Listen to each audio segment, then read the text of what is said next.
신약 성경에서 가장 프랙티컬한 책을 하나 꼽으라고 한다면 야고보서를 들 수가 있습니다.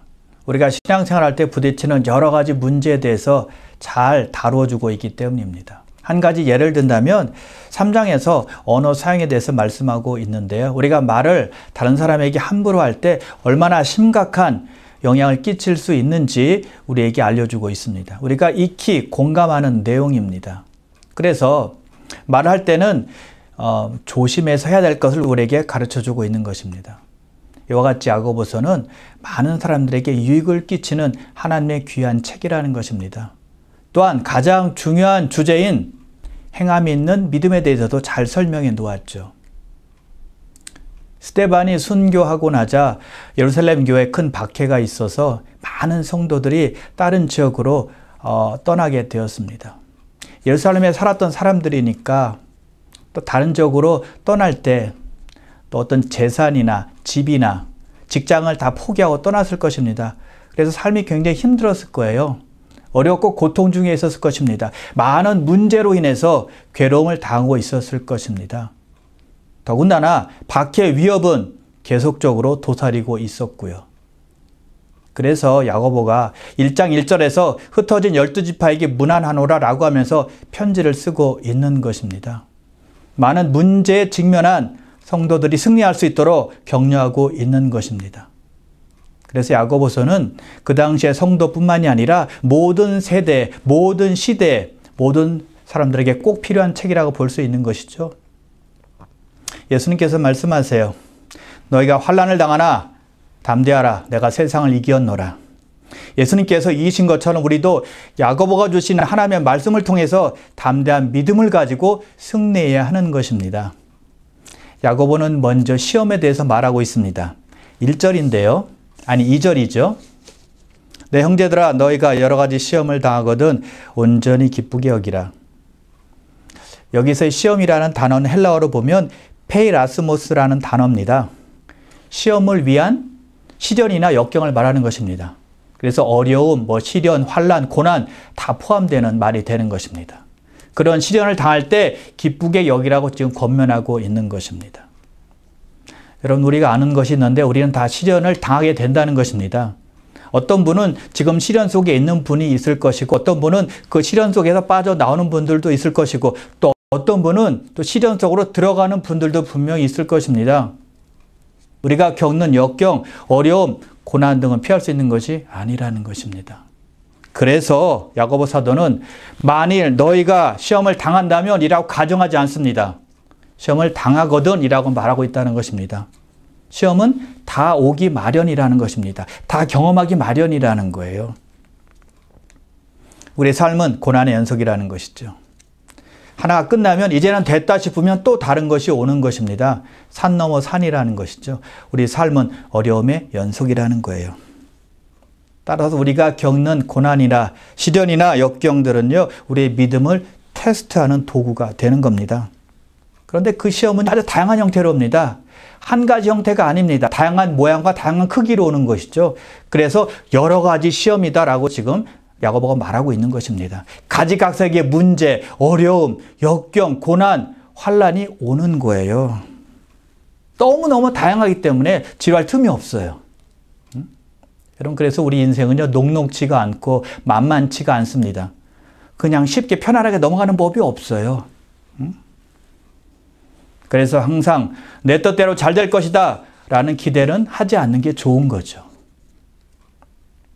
우리가 겪는 시련은 두 종류로 나누면 좋을 것 같아요. 한 가지는 우리가 인간이기 때문에 겪는 시련입니다.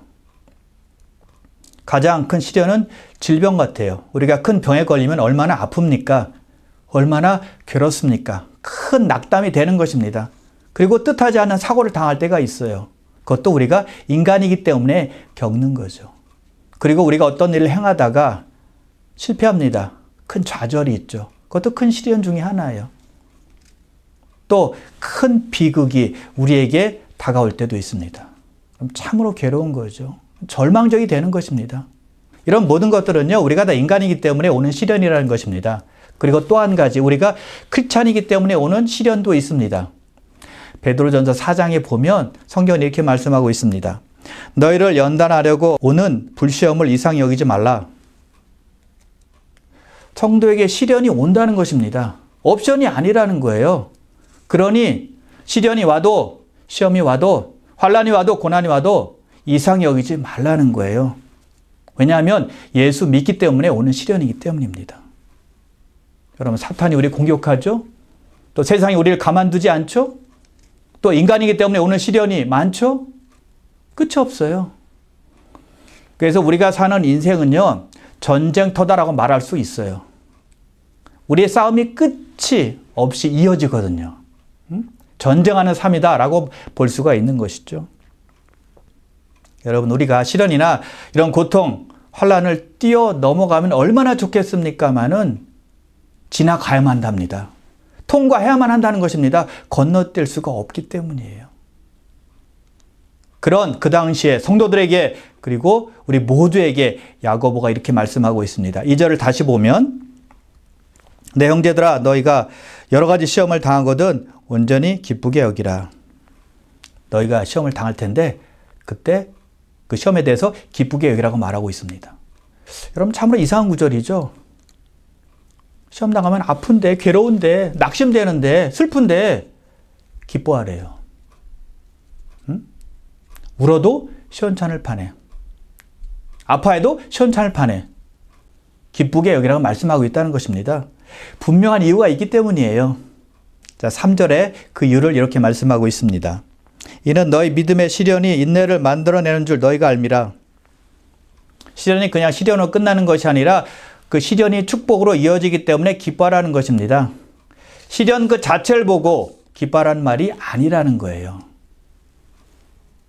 괴롭고 슬프고 아픈 일이 있는데 웃어보십시오. 기뻐해 보십시오.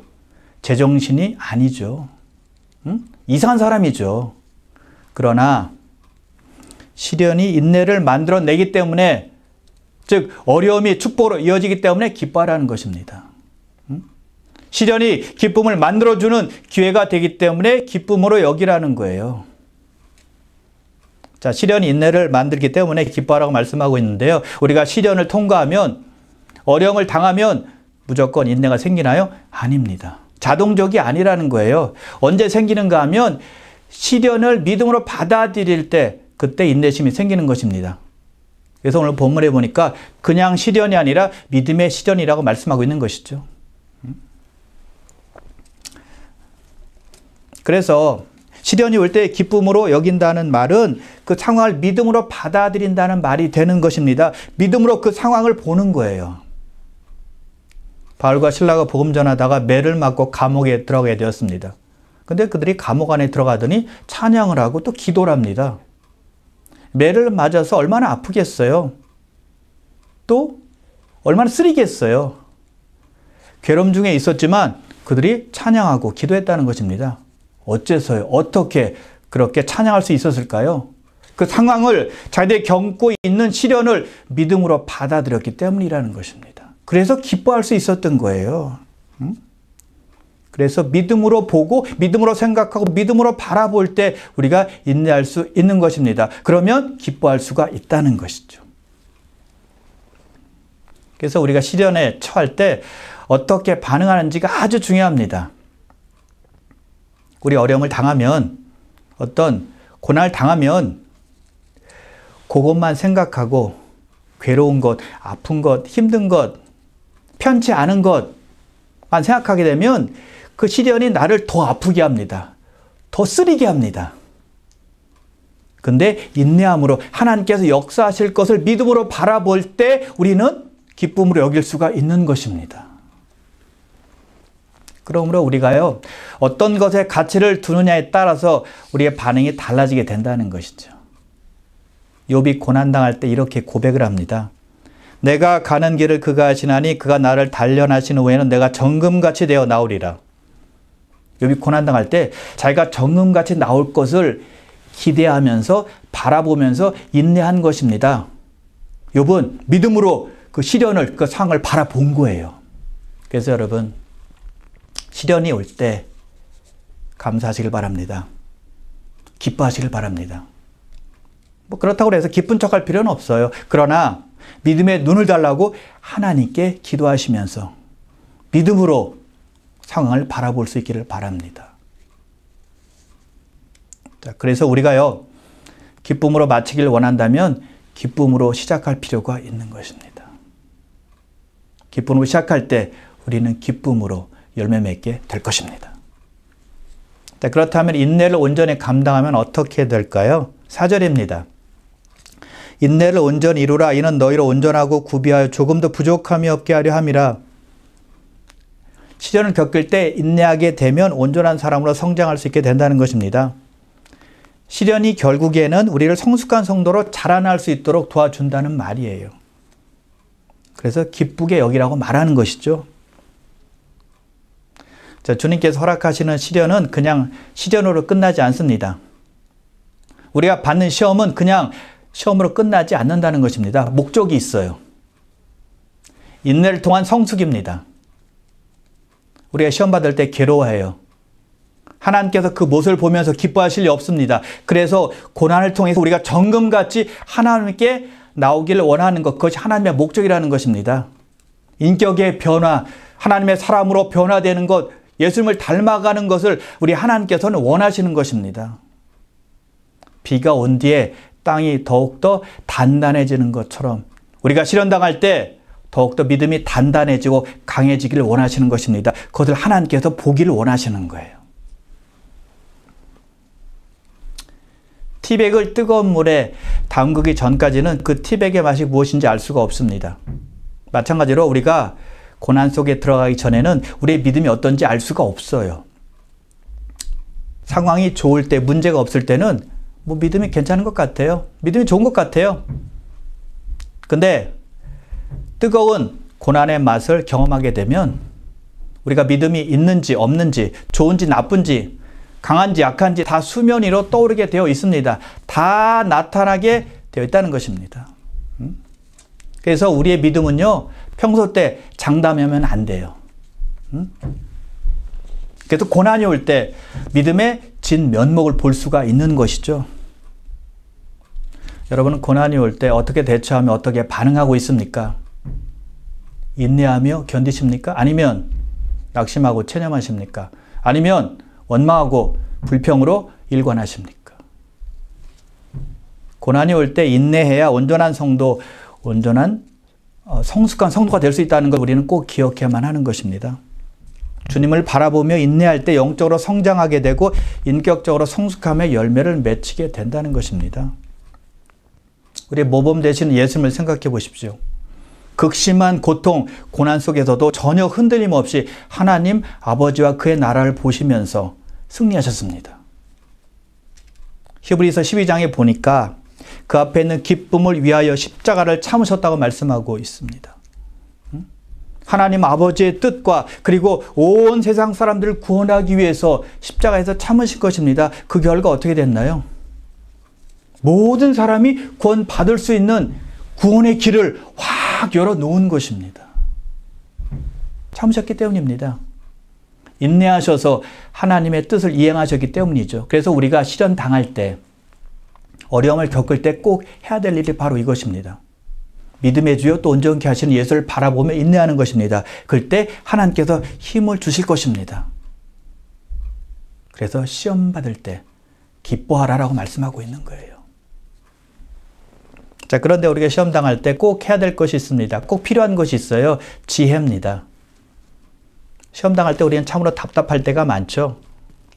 이 시험이 어떻게 왔는지, 어떻게 견뎌야 되는지, 시험의 기간은 어느 정도인지, 얼마나 믿음으로 견디고 참고 인내해야 되는지 참 모르니까 답답할 때가 많습니다. 하나님의 뜻은 과연 무엇인지 모르니까 너무 깝깝해요. 그래서 우리를 향한 하나님의 섭리와 목적이 무엇인지 아는 것이 굉장히 중요한 것이죠. 그래서 내가 처한 상황을 잘 해석할 수 있는 능력, 그것이 바로 지혜라는 것입니다. 하나님께서는 그런 환경을 사용하시고 우리를 인도하시고 훈련하시고 그 상황 속에서 우리를 가르치길 원하시기 때문입니다. 그러면 그렇게 인도함 받으려면 우리가 지혜가 있어야 된다는 것이죠. 그래서 우리가 그런 시련 가운데 있을 때 그 상황을 바로 깨닫는 것보다 더 큰 은혜는 없을 것입니다. 그래서 야고보 사도는 죄를 구하라고 권면하고 있는 것입니다. 5절입니다. 누구든지 죄가 부족하거든 모든 사람에게 후히 주시고 꾸짖지 아니하신 하나님께 구하라 그리하면 주시리라. 하나님께 구하라고 말씀하고 있는데요. 재물을 구하라는 것이 아니죠. 또 내가 필요한 일시적인 어떤 필요를 구하라는 말도 아닙니다. 지혜를 구하라는 거예요. 우리는 죄뿐만이 아니라 우리에게 필요한 필요를 하나님께 구할 수 있습니다. 우리의 필요를 하나님께 아뢰는 것은 절대 잘못된 것이 아니라는 것입니다. 그럼에도 불구하고 우리에게 가장 중요한 것, 우선적인 간구는 지혜라는 것입니다. 지혜를 먼저 구하라는 거예요.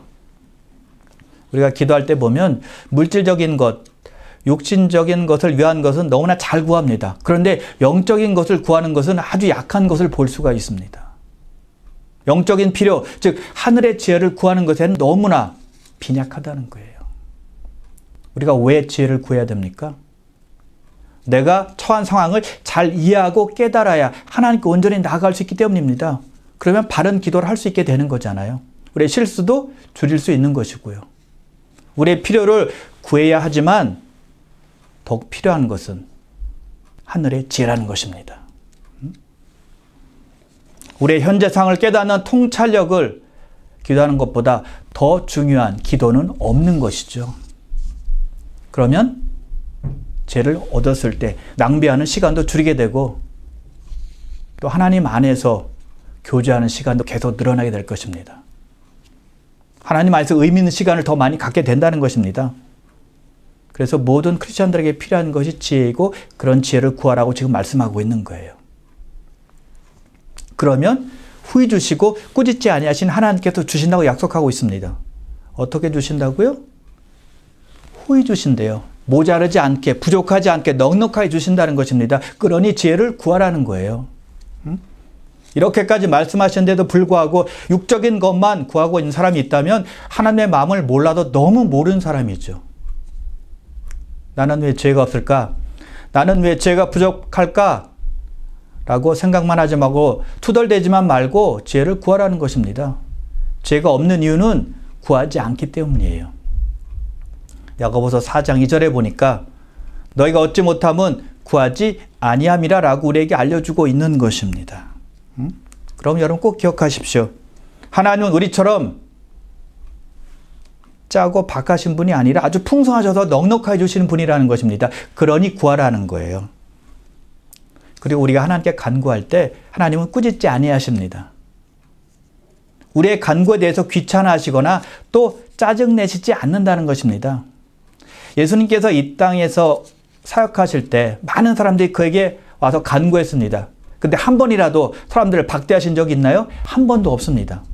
옆에 있는 제자들이 귀찮아하고 힘들어했죠. 예수님은 아니었습니다. 모든 사람들 다 받아주시고 다 응답해 주시고 다 치유해 주시고 다 들으셨어요. 그러니 우리가 주님께 나아가는 것을 망설일 필요가 없다는 것입니다. 주저주저할 필요가 없다는 거예요. 우리가 어떤 사람에게 부탁을 자주 합니다. 그러면 너무 미안해서 또 부탁하기가 힘들죠. 또는 상대방이 싫어할까 봐 부탁하는 걸 꺼리게 됩니다. 근데 하나님은 아니라는 것입니다. 우리가 간구하는 것을 들어주는 것 한계가 없는 분입니다. 너무너무 관대하신 분이에요.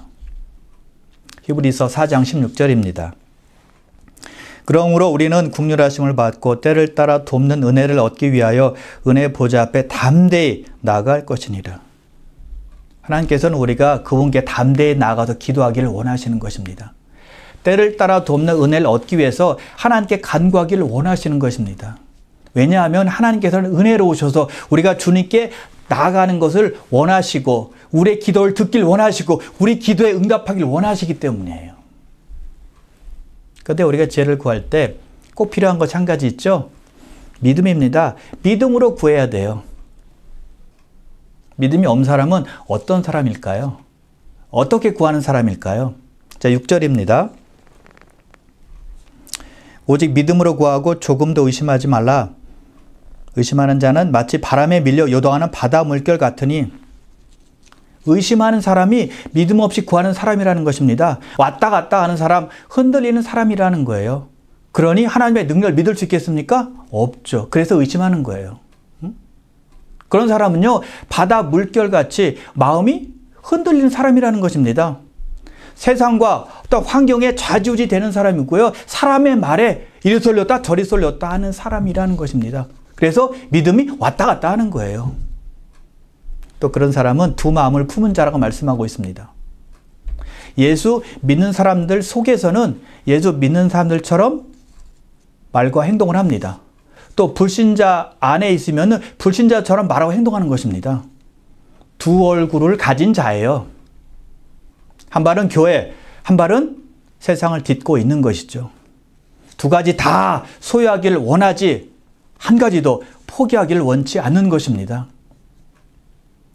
두 가지 중에 좋은 것이 있으면 그쪽으로 가는 거예요. 그래서 믿음과 불신 사이 중간에 있는 것입니다. 저울질하는 거예요. 더 자기에게 유리하면 글로 쏠리는 것이죠. 그래서 성경은 말씀합니다. 그런 자들은 정함이 없는 자다라고 말씀하는 것이죠. unstable person 이렇게 말하고 있습니다. 안정감이 전혀 없습니다. 그런 사람의 결말은 어떻게 성경은 말씀하고 있을까요? 자, 7절 중간에 보시면 무엇이든지 주께 얻기를 생각하지 말라. 그런 사람은 하나님께 기도해도 받기를 기대하지 말라는 것입니다. 하나님께서 주시지 않는다는 거예요. 그럼 사랑하는 귀한 성도 여러분, 우리는 하나님께 지혜를 구할 때 의심하지 말고 바다 물결처럼 흔들리지 말고 두 마음을 품지 말고 믿음을 가지고 순수하게 하나님만 바라보고 의지해서 간구하시길 바랍니다. 그럴 때 풍성하신 하나님께서 후히되어 누르고 넘치도록 우리에게 안겨주실 것입니다. 아멘. 그러므로 사랑하는 귀한 성도 여러분, 인생의 시련이 찾아올 때 너무 낙심하지 마시고 오히려 기뻐하셔서 인내함으로 성숙함을 이루셔서 믿음을 가지고 지혜를 구하심으로 늘 승리하시기를 주님의 이름으로 축원합니다.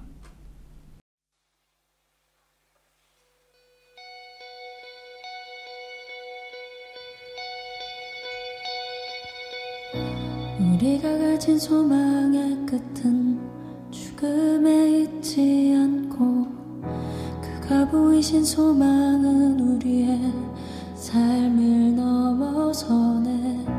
한 나무에 달리셨던 그의 희생과 부활은 우리가 겪는 이곳에서의 절망을 허무네. 주가 사셨듯이 우리도 살아가리. 삶의 끝을 넘어 그와 함께 영원히 주가 이루시니 우리도 이뤄가리.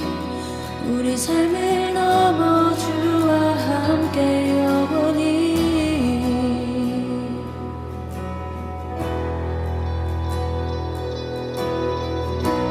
우리가 가진 소망의 끝을 죽음에 있지 않고 그가 보이신 소망은 우리의 삶을 넘어서네.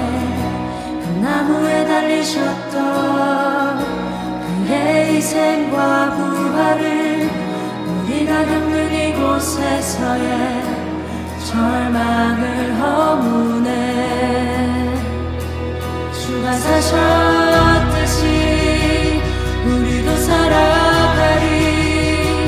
삶의 끝을 넘어 그와 함께 영원히 주가 이루시니 우리도 이뤄가리. 우리 삶을 넘어 주와 함께 영원히.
길은 어두워도 이 길 끝에 비춰올 빛을 고대하